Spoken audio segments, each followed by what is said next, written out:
Assalamualaikum dan salam sejahtera.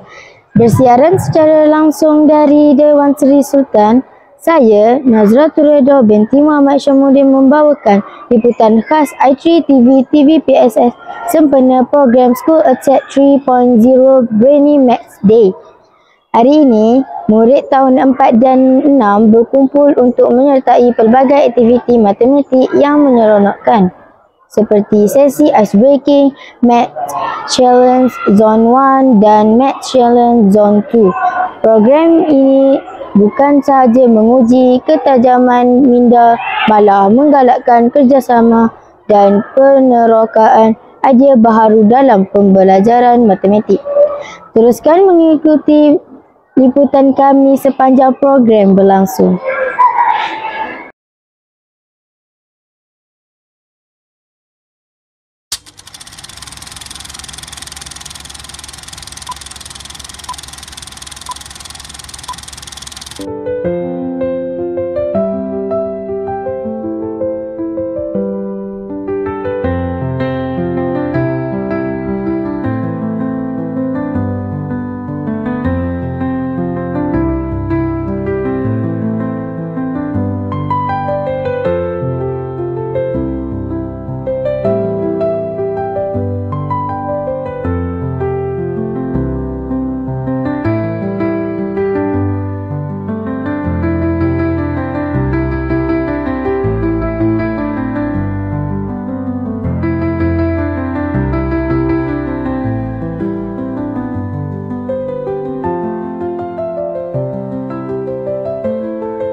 Alhamdulillah, selesai sudah program School Attack 3.0 Brainy Maths Day pada hari ini.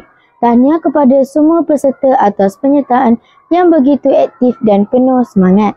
Terima kasih juga kepada barisan guru serta pihak penganjur yang memastikan perjalanan program berjalan lancar dari awal hingga akhir. Sekian liputan daripada saya, Nazratul Redha binti Muhammad Syamuddin, mewakili i3 TV TVPSS. Jumpa lagi dalam liputan akan datang. Assalamualaikum dan salam hormat.